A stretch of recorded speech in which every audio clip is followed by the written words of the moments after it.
लीजिए सुनिए प्रेमचंद की लिखी कहानी आखिरी तोहफा। वाचन समीर गोस्वामी का है। सारे शहर में सिर्फ एक ऐसी दुकान थी जहां विलायती रेशमी साड़ी मिल सकती थी और सभी दुकानदारों ने विलायती कपड़े पर कांग्रेस की मुहर लगवाई थी। मगर अमरनाथ की प्रेमिका की फरमाइश थी, उसको पूरा करना जरूरी था। वो कई दिन तक शहर की दुकानों का चक्कर लगाते रहे, दुगना दाम देने पर तैयार थे, लेकिन कहीं सफल मनोरथ न हुए और उसके तकाजे बराबर बढ़ते जाते थे। होली आ रही थी। आखिर वो होली के दिन कौन सी साड़ी पहनेगी? उसके सामने अपनी मजबूरी को जाहिर करना अमरनाथ के पुरुषोचित अभिमान के लिए कठिन था।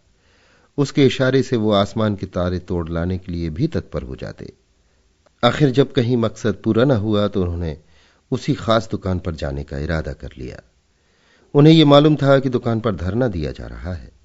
सुबह से शाम तक स्वयंसेवक तैनात रहते हैं और तमाशाइयों की भी हरदम खासी भीड़ रहती है। इसलिए उस दुकान में जाने के लिए एक विशेष प्रकार के नैतिक साहस की जरूरत थी, और ये साहस अमरनाथ में जरूरत से कम था। पढ़े लिखे आदमी थे, राष्ट्रीय भावनाओं से भी अपरिचित न थे, यथाशक्ति स्वदेशी चीजें ही इस्तेमाल करते थे, मगर इस मामले में बहुत कट्टर न थे। स्वदेशी मिल जाए तो बेहतर, वरना विदेशी ही सही, इस उसूल के मानने वाले थे। और खासकर जब उसकी फरमाइश थी तब तो कोई बचाव की सूरत ही न थी। अपनी जरूरतों को तो वो शायद कुछ दिनों के लिए टाल भी देते, मगर उसकी फरमाइश तो मौत की तरह अटल है, उससे मुक्ति कहां। तय कर लिया कि आज साड़ी जरूर लाएंगे। कोई क्यों रोके? किसी को रोकने का क्या अधिकार है? माना स्वदेशी का इस्तेमाल अच्छी बात है, लेकिन किसी को जबरदस्ती करने का क्या हक है? अच्छी आजादी की लड़ाई है जिसमें व्यक्ति की आजादी का इतना बेदर्दी से खून हो। यह दिल मजबूत करके वो शाम को दुकान पर पहुंचे। देखा तो 5 वॉलंटियर पिकेटिंग कर रहे हैं और दुकान के सामने सड़क पर हजारों तमाशाई खड़े हैं। सोचने लगे दुकान में कैसे जाएं। कई बार कलेजा मजबूत किया और चले, मगर बरामदे तक जाते जाते हिम्मत ने जवाब दे दिया। संयोग से एक जान पहचान के पंडित जी मिल गए। उनसे पूछा, क्यों भाई, ये धरना कब तक रहेगा? शाम तो हो गई। पंडित जी ने कहा, इन सिरफिरों को सुबह और शाम से क्या मतलब? जब तक दुकान बंद ना हो जाएगी यहां से ना टलेंगे। कहिए, कुछ खरीदने का इरादा है? आप तो रेशमी कपड़ा नहीं खरीदते। अमरनाथ ने विवशता की मुद्रा बनाकर कहा, मैं तो नहीं खरीदता, मगर औरतों की फरमाइश को कैसे टालूं? पंडित जी ने मुस्कुराकर कहा, वाह, इससे ज्यादा आसान तो कोई बात नहीं। औरतों को भी चकमा नहीं दे सकते। 100 हीले, 1000 बहाने हैं। अमरनाथ, आप ही कोई हीला सोचिए। पंडित जी, सोचना क्या है, यहां रात दिन किया करते हैं। 150 हीले हमेशा जेबों में पड़े रहते हैं। औरत ने कहा, हार बनवा दो। कहा, आज ही ले लो। 2-4 रोज के बाद कहा, सुनार माल लेकर चंपत हो गया। ये तो रोज का धंधा है भाई। औरतों का काम फरमाइश करना है, मर्दों का काम उसे खूबसूरती से टालना है। अमरनाथ, आप तो इस कला के पंडित मालूम होते हैं। पंडित जी, क्या करें भाई, आबरू तो बचानी ही पड़ती है। सूखा जवाब दें तो शर्मिंदगी अलग हो, बिगड़े वो अलग से। समझे, हमारी परवाह ही नहीं करते। आबरू का मामला है। आप एक काम कीजिए, ये तो आपने कहा ही होगा कि आजकल पिकेटिंग है। अमरनाथ, हां, ये बहाना तो कर चुका भाई, मगर वो सुनती ही नहीं। कहती है, क्या विलायती कपड़े दुनिया से उठ गए, मुझसे चले होड़ने। पंडित जी, तो मालूम होता है कोई धुन की पक्की औरत है। अच्छा, तुम्हें एक तरकीब बताऊं। एक खाली काठ का बक्स ले लो, उसमें पुराने कपड़े जलाकर भर लो। जाकर कह देना, मैं कपड़े लिए आता था, वॉलंटियरों ने छीनकर जला दिए। क्यों, कैसी रही? अमरनाथ, कुछ जचती नहीं। अजी 20 एतराज करेगी, कहीं पर्दाफाश हो जाए तो मुफ्त की शर्मिंदगी उठानी पड़े। पंडित जी, तो मालूम हो गया, आप बोधे आदमी हैं और हैं भी आप कुछ ऐसे ही। यहां तो कुछ इस शान से हीले करते हैं कि सच्चाई की भी उसके आगे धुल जाए। जिंदगी यही बहाने करते गुजरी और कभी पकड़े न गए। एक तरकीब और है, इसी नमूने का देशी माल ले जाइए और कह दीजिए कि विलायती है। अमरनाथ, देशी और विलायती की पहचान उन्हें मुझसे और आपसे कहीं ज्यादा है। विलायती पर तो जल्द विलायती का यकीन आएगा नहीं, देशी की तो बात ही क्या। एक खद्दरपोश महाशय पास ही खड़े ये बातचीत सुन रहे थे। बोल उठे, ए साहब, सीधी सी तो बात है, जाकर साफ कह दीजिए कि मैं विदेशी कपड़े न लाऊंगा। अगर जिद करे तो दिन भर खाना ना खाइए, आप सीधे रास्ते पर आ जाएंगी। अमरनाथ ने उनकी तरफ कुछ ऐसी निगाहों से देखा जो कह रही थी, आप इस कूचे को नहीं जानते, और बोले, ये आप ही कह सकते हैं, मैं नहीं कह सकता। खद्दरपोश, कर तो आप भी सकते हैं लेकिन करना नहीं चाहते। यहां तो उन लोगों में से हैं कि अगर विदेशी दुआ से मुक्ति भी मिलती हो तो उसे ठुकरा दें। अमरनाथ, तो शायद आप घर में पिकेटिंग करते होंगे। खद्दरपोश, पहले घर में करके तब बाहर करते हैं भाई साहब। खद्दरपोश साहब चले गए तो पंडित जी बोले, ये महाशय तो 30 मार खां से भी तेज निकला। अच्छा तो एक काम कीजिए, इस दुकान के पिछवाड़े एक दूसरा दरवाजा है, जरा अंधेरा हो जाए तो उधर चले जाइएगा, दाएं बाएं किसी तरफ न देखिएगा। अमरनाथ ने पंडित जी को धन्यवाद दिया और जब अंधेरा हो गया तो दुकान के पिछवाड़े की तरफ जा पहुंचे। डर रहे थे कहीं यहां भी घेरा न पड़ा हो, लेकिन मैदान खाली था। लपक कर अंदर गए, एक ऊंचे दामों की साड़ी खरीदी और बाहर निकले तो एक देवी जी केसरिया साड़ी पहने खड़ी थी। उनको देखकर इनकी रूह फना हो गई। दरवाजे से बाहर पांव रखने की हिम्मत न हुई। एक तरफ देखकर तेजी से निकल पड़े और कोई 100 कदम भागते हुए चले गए। कर्मिका लिखा। सामने से एक बुढ़िया लाठी टेकती चली आ रही थी। आप उससे लड़ गए। बुढ़िया गिर पड़ी और लगी कोसने, अरे अभागे, ये जवानी बहुत दिन न रहेगी, आंखों में चर्बी छा गई है, धक्के देता चलता है। अमरनाथ उसकी खुशामद करने लगे, माफ करो, मुझे रात को कुछ कम दिखाई पड़ता है, ऐनक घर भूल आया। बुढ़िया का मिजाज ठंडा हुआ, आगे बढ़ी और आप भी चले। एकाएक कानों में आवाज आई, बाबू साहब जरा ठहरिएगा। और वही केसरिया कपड़ों वाली देवी जी आती हुई दिखाई दी। अमरनाथ के पांव बंध गए। इस तरह कलेजा मजबूत करके खड़े हो गए जैसे कोई स्कूली लड़का मास्टर की बैत के सामने खड़ा होता है। देवी जी ने पास आकर कहा, हफ्ते ऐसे भागे कि मैं जैसे आपको काट खाऊंगी। आप जब पढ़े लिखे आदमी होकर अपना धर्म नहीं समझते तो दुख होता है। देश की क्या हालत है, लोगों को खद्दर नहीं मिलता, आप रेशमी साड़ियां खरीद रहे हैं।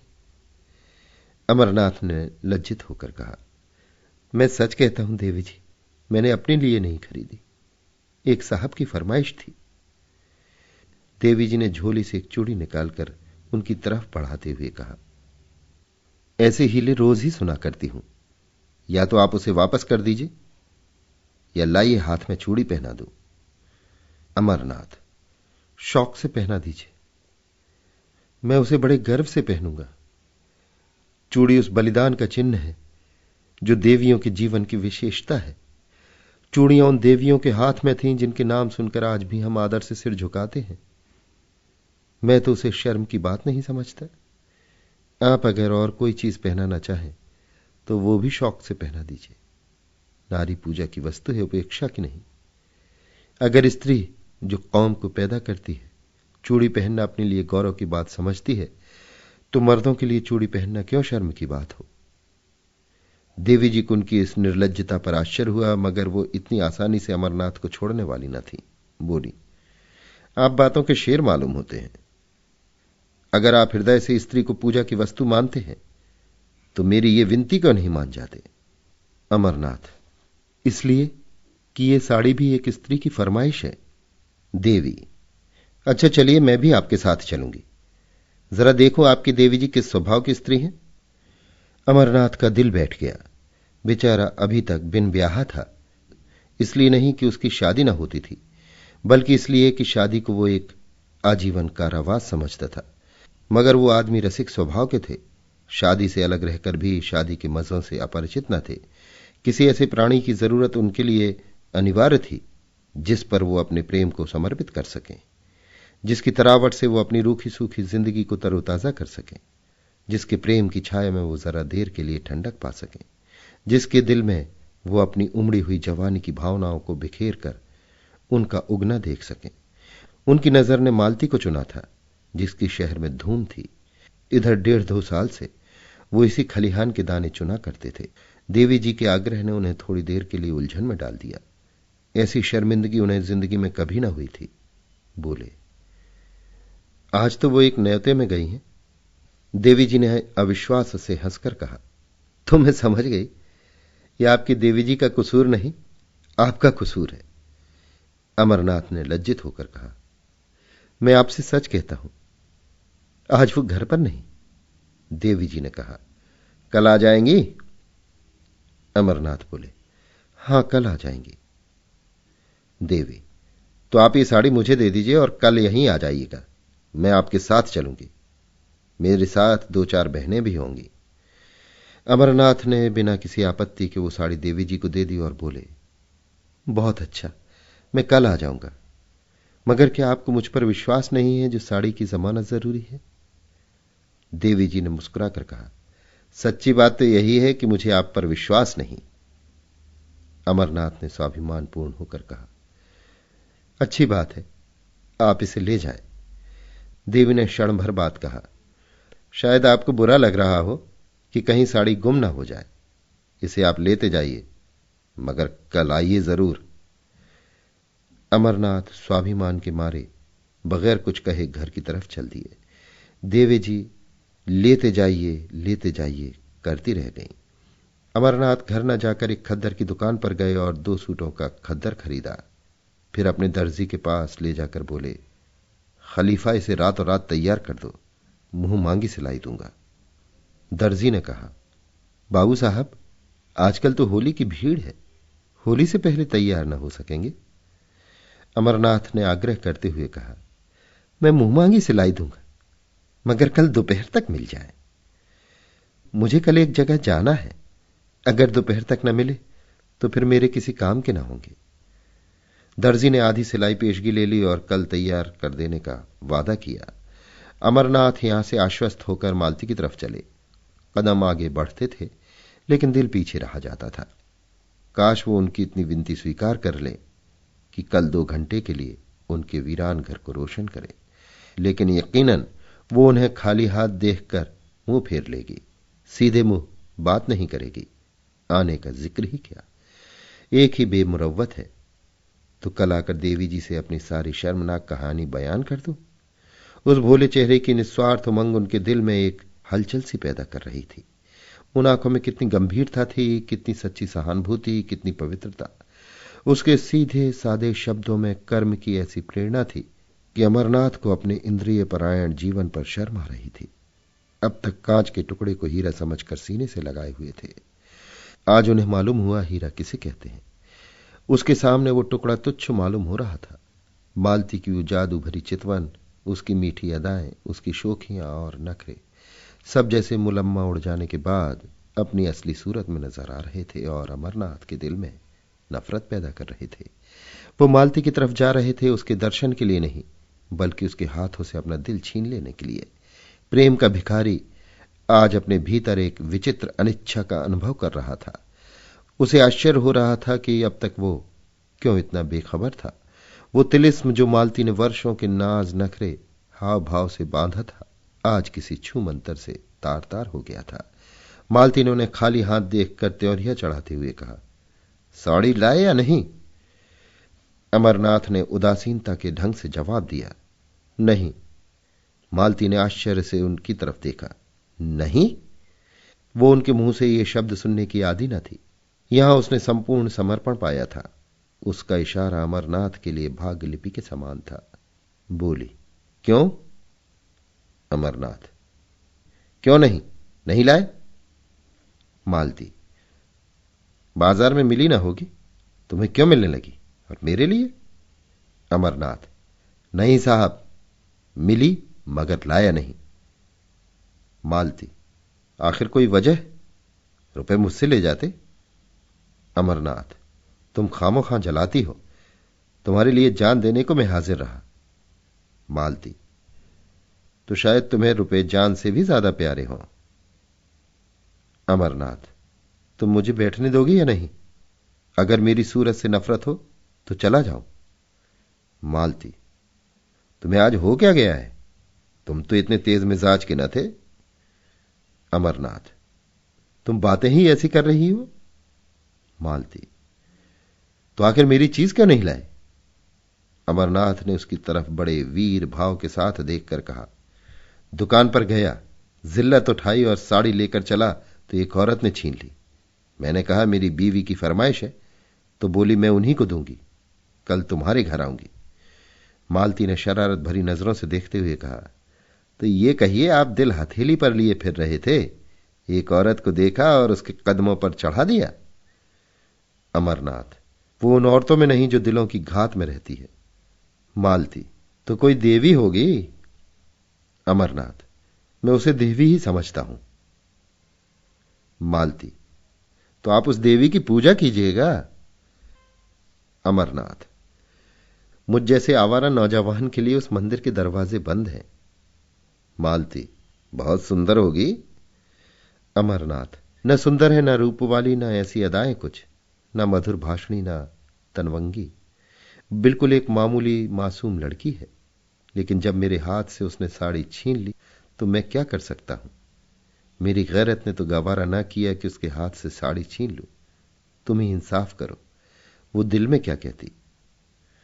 मालती, तो तुम्हें इसकी ज्यादा परवाह है कि वो अपने दिल में क्या कहेगी। मैं क्या कहूंगी इसकी जरा भी परवाह ना थी। मेरे हाथ से कोई मर्द मेरी कोई चीज छीन ले तो देखूं, चाहे वो दूसरा कामदेव ही क्यों ना हो। अमरनाथ, अब इसे चाहे मेरी कायरता समझो, चाहे हिम्मत की कमी, चाहे शराफत, मैं उसके हाथ से न छीन सका। मालती, तो वो कल साड़ी लेकर आएगी, क्यों? अमरनाथ, जरूर आएगी। मालती, तो जाकर मुंह धोआओ। तुम इतने नादान हो ये मुझे मालूम न था। साड़ी देकर चले आए, अब कल वो आपको देने आएगी। कुछ भंग तो नहीं खा गए? अमरनाथ, खैर इसका इम्तिहान कल ही हो जाएगा, अभी से क्यों बदगुमानी करती हो? तुम शाम को जरा देर के लिए मेरे घर तक चली चलना। मालती, जिससे आप कहें कि ये मेरी बीवी है। अमरनाथ, मुझे क्या खबर थी कि वो मेरे घर आने के लिए तैयार हो जाएगी, नहीं तो और कोई बहाना कर देता। मालती, तो आपकी साड़ी आपको मुबारक हो, मैं नहीं जाती।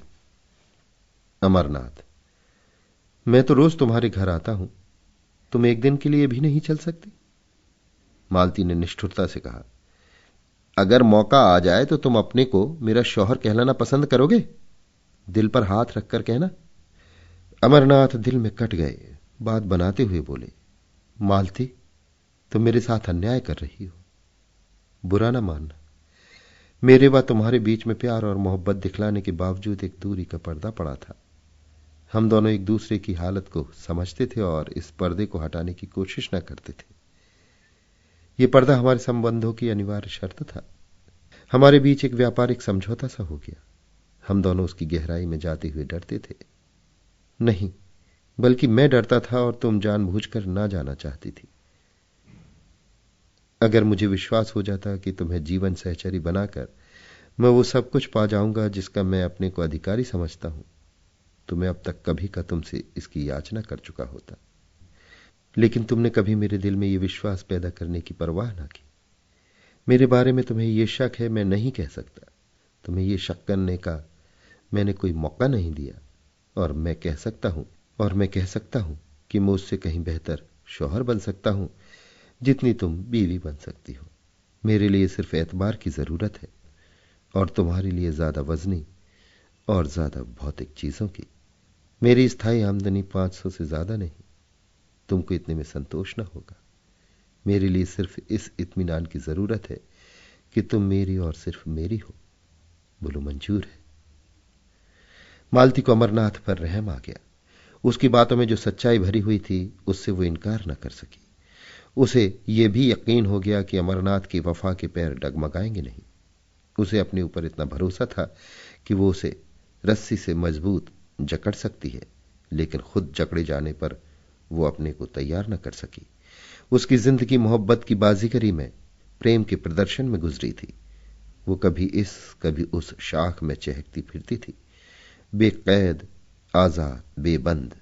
क्या वो चिड़िया पिंजरे में बंद रह सकती है जिसकी जबान तरह तरह के मजों की आदी हो गई हो? क्या वो सूखी रोटी से तृप्त हो सकती है? इस अनुभूति ने उसे पिघला दिया। बोली, आज तुम बड़ा ज्ञान बघार रहे हो। अमरनाथ, मैंने तो केवल यथार्थ कहा है। मालती, अच्छा मैं कल चलूंगी, मगर 1 घंटे से ज्यादा वहां न रहूंगी। अमरनाथ का दिल शुक्रिया से भर उठा। बोला, मैं तुम्हारा बहुत कृतज्ञ हूं मालती। अब मेरी आबरू बच जाएगी, नहीं तो मेरे लिए घर से निकलना मुश्किल हो जाता। अब देखना यह है कि तुम अपना पाठ कितनी खूबसूरती से अदा करती हो। मालती, उसकी तरफ से तुम इत्मीनान रखो। ब्याह नहीं किया मगर बरातें देखी हैं। मगर मैं डरती हूं कहीं तुम मुझसे दगा ना कर रहे हो। मर्दों का क्या एतबार। अमरनाथ ने निश्चल भाव से कहा, नहीं मालती, तुम्हारा संदेह निराधार है। अगर ये जंजीर पैरों में डालने की इच्छा होती तो कभी का डाल चुका होता। फिर मुझसे वासना के बंधों का वहां गुजर ही कहा। दूसरे दिन अमरनाथ 10 बजे ही दर्जी की दुकान पर जा पहुंचे और सिर पर सवार होकर कपड़े तैयार कराए। फिर घर आकर नए कपड़े पहने और मालती को बुलाने चले। वहां देर हो गई। उसने ऐसा बनाव श्रृंगार किया कि जैसे आज बहुत बड़ा मोर्चा जीतना है। अमरनाथ ने कहा, वो ऐसी सुंदरी नहीं है जो तुम इतनी तैयारियां कर रही हो। मालती ने बालों में कंघी करते हुए कहा, तुम इन बातों को नहीं समझ सकते, चुपचाप बैठे रहो। अमरनाथ, लेकिन देर जो हो रही है। मालती, कोई बात नहीं। भय की उस सहज आशंका ने जो स्त्रियों की विशेषता है, मालती को और भी अधिक सतर्क कर दिया था। अब तक उसने कभी अमरनाथ की ओर विशेष रूप से कोई कृपा न की थी। वो उससे काफी उदासीनता का बर्ताव करती थी। लेकिन कल अमरनाथ की भंगिमा से उसे एक संकट की सूचना मिल चुकी थी और वो उस संकट का अपनी पूरी शक्ति से मुकाबला करना चाहती थी। शत्रु को तुच्छ और अपदार्थ समझना स्त्रियों के लिए कठिन है। आज अमरनाथ को अपने हाथ से निकलते वो अपनी पकड़ को मजबूत कर रही थी। अगर इस तरह की उसकी चीजें एक एक करके निकल गईं, तो फिर वो अपनी प्रतिष्ठा कब तक बनाए रख सकेगी? जिस चीज पर उसका कब्जा है उसकी तरफ कोई आंख ही क्यों उठाए? राजा भी तो एक एक अंगुल जमीन के पीछे जान देता है। वो इस नए शिकारी को हमेशा के लिए अपने रास्ते से हटा देना चाहती थी, उसके जादू को तोड़ देना चाहती थी। शाम को वो परी जैसी अपनी नौकरानी और नौकर को साथ लेकर अमरनाथ के घर चली। अमरनाथ ने सुबह 10 बजे तक मर्दाने घर को जनानेपन का रंग देने में खर्चा किया था। ऐसी तैयारियां कर रखी थी जैसे कोई अफसर मुआयना करने वाला हो। मालती ने घर में पैर रखा तो उसकी सफाई और सजावट देखकर बहुत खुश हुई। जनाने हिस्से में कई कुर्सियां रखी थी। बोली, अब लाओ अपनी देवी जी को, मगर जल्द आना वरना मैं चली जाऊंगी। अमरनाथ लपके हुए विलायती दुकान पर गए। आज भी धरना था। तमाशाइयों की वही भीड़, वहां देवी जी नहीं। पीछे की तरफ गए तो देवी जी एक लड़की के साथ उसी भेष में खड़ी थी। अमरनाथ ने कहा, माफ कीजिएगा, मुझे देर हो गई। मैं आपके वादे की याद दिलाने आया हूं। देवी जी ने कहा, मैं तो आपका इंतजार कर रही थी। चलो सुमित्रा, जरा आपके घर हो आए। कितनी दूर है? अमरनाथ, बहुत पास है, एक तांगा कर लूंगा। 15 मिनट में अमरनाथ दोनों को लिए घर पहुंचे। मालती ने देवी जी को देखा और देवी जी ने मालती को। एक किसी रईस का महल था, आलीशान। दूसरी किसी फकीर की कुटिया थी, छोटी सी, तुच्छ। रईस के महल में आडंबर और प्रदर्शन था, फकीर की कुटिया में सादगी और सफाई। मालती ने देखा, भोली लड़की है जिसे किसी तरह सुंदर नहीं कह सकते, पर उसके भोलेपन और सादगी में जो आकर्षण था उससे वो प्रभावित हुए बिना न रह सकी। देवी जी ने भी देखा, एक बनी सवरी बेधड़क और घमंडी औरत है जो किसी न किसी वजह से उस घर में अजनबी सी मालूम हो रही थी, जैसे कोई जंगली जानवर पिंजरे में आ गया हो। अमरनाथ सिर झुकाए मुजरिमों की तरह खड़े थे और ईश्वर से प्रार्थना कर रहे थे कि किसी तरह आज पर्दा रह जाए। देवी ने आते ही कहा, बहन, आप भी सिर से पांव तक विदेशी कपड़े पहने हुई हैं। मालती ने अमरनाथ की तरफ देखकर कहा, मैं विदेशी और देशी के फेर में नहीं पड़ती। जो ये लाकर देते हैं वो पहनती हूं। लाने वाले हैं ये, मैं थोड़े ही बाजार जाती हूं। देवी ने शिकायत भरी आंखों से अमरनाथ की तरफ देखकर कहा, आप तो कहते थे ये इनकी फरमाइश है, मगर आप ही का कसूर निकल आया। मालती, मेरे सामने इनसे कुछ मत कहो। तुम बाजार में भी दूसरे मर्दों से बातें कर सकती हो। जब वो बाहर चले जाएं तो जितना चाहे कह सुन लेना। मैं अपने कानों से नहीं सुनना चाहती। देवी जी, मैं कुछ कहती नहीं, और बहन जी, मैं कह ही कह सकती हूं। कोई जबरदस्ती तो है नहीं, बस विनती कर सकती हूं। मालती, इसका मतलब यह है कि इन्हें अपने देश की भलाई का जरा भी ख्याल नहीं? उसका ठेका तुम ही ने ले लिया है। पढ़े लिखे आदमी हैं, 10 आदमी इज्जत करते हैं, अपना नफा नुकसान समझ सकते हैं। तुम्हारी क्या हिम्मत कि उन्हें उपदेश देने बैठो? या सबसे ज्यादा अक्लमंद तुम ही हो? देवी जी, आप मेरा मतलब गलत समझ रही हैं बहन। मालती, हां, गलत तो समझूंगी ही। इतनी अक्ल कहां से लाऊं कि आपकी बातों का मतलब समझूं? खद्दर की साड़ी पहन ली, झोली लटका ली, एक बिल्ला लगा लिया, बस।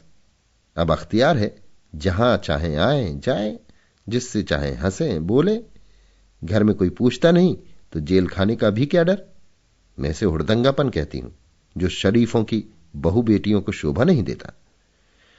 अमरनाथ दिल में कटे जा रहे थे, छिपने के लिए बिल ढूंढ रहे थे। देवी की पेशानी पर जरा बल न था, लेकिन आंखें डबडबा रही थी। अमरनाथ ने मालती से जरा तेज स्वर में कहा, क्यों खामोखा किसी का दिल दुखाती हो? ये देवियां अपना ऐश आराम छोड़कर यहां काम कर रही हैं, क्या तुम्हें इनकी बिल्कुल खबर नहीं? मालती, रहने दो, बहुत तारीफ ना करो। जमाने का रंग ही बदला जा रहा है। मैं क्या करूंगी और तुम क्या करोगे? तुम मर्दों ने औरतों को घर में इतनी बुरी तरह कैद किया कि आज वे रस्म रिवाज, शर्म हया को छोड़कर निकल आई हैं, और कुछ दिनों में तुम लोगों की हुकूमत का खात्मा हुआ जाता है। विलायती और विदेशी तो दिखलाने के लिए है, असल में यह आजादी की ख्वाहिश है जो तुम्हें हासिल है। तुम अगर 2-4 शादियां कर सकते हो तो औरत क्यों ना करे? सच्ची बात यह है, अगर आंखें हैं तो अब खोलकर देखो। मुझे वो आजादी ना चाहिए। यहां तो लाज ढोती हूं और शर्म हया को अपना सिंगार समझती हूं। देवी जी ने अमरनाथ की तरफ फरियाद की आंखों से देखकर कहा, बहन ने औरतों को जलील करने की कसम खा ली है। मैं बड़ी बड़ी उम्मीदें लेकर आई थी, मगर शायद यहां से नाकाम जाना पड़ेगा। अमरनाथ ने वो साड़ी उसको देते हुए कहा, नहीं, बिल्कुल नाकाम तो आप नहीं जाएंगी। हां, जैसी कामयाबी की आपको उम्मीद थी वो ना होगी। मालती ने डपटते हुए कहा, वो मेरी साड़ी है, तुम उसे नहीं दे सकते। अमरनाथ ने शर्मिंदा होते हुए कहा, अच्छी बात है, ना दूंगा। देवी जी, ऐसी हालत में तो शायद आप मुझे माफ करेंगी।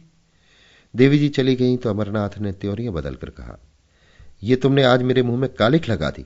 तुम इतनी बदतमीज और बदजबान हो, मुझे मालूम न था। मालती ने रोषपूर्ण स्वर में कहा, तो अपनी साड़ी उसे दे देती। मैंने ऐसी कच्ची गोलियां नहीं खेली। अब तो बदतमीज भी हूं, बदजबान भी। उस दिन इन बुराइयों में से एक भी ना थी जब मेरी जूतियां सीधी करते थे। इस छोकरी ने मोहनी डाल दी। जैसी रूह वैसे फरिश्ते, मुबारक हो। ये कहती हुई मालती बाहर निकली। उसने समझा था जबान चलाकर और ताकत से वो उस लड़की को उखाड़ फेंकेगी, लेकिन जब मालूम हुआ कि अमरनाथ आसानी से काबू में आने वाला नहीं, तो उसने फटकार बताई। इन दामों अगर अमरनाथ मिल सकता था तो बुरा न था, उससे ज्यादा कीमत वो उसके लिए दे न सकती थी। अमरनाथ उसके साथ दरवाजे तक आए। जब वो तांगे पर बैठी तो विनती करते हुए बोले, ये साड़ी दे दो ना मालती, मैं तुम्हें कल इससे अच्छी साड़ी ला दूंगा। मगर मालती ने रूखेपन से कहा, ये साड़ी तो अब लाख रुपए पर भी नहीं दे सकती। अमरनाथ ने त्योरियां बदलकर जवाब दिया, अच्छी बात है, ले जाओ, मगर यह समझ लो ये मेरा आखिरी तोहफा है।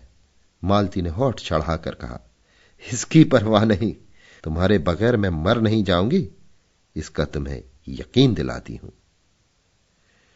अभी आप सुन रहे थे प्रेमचंद की लिखी कहानी आखिरी तोहफा। वाचन समीर गोस्वामी का था।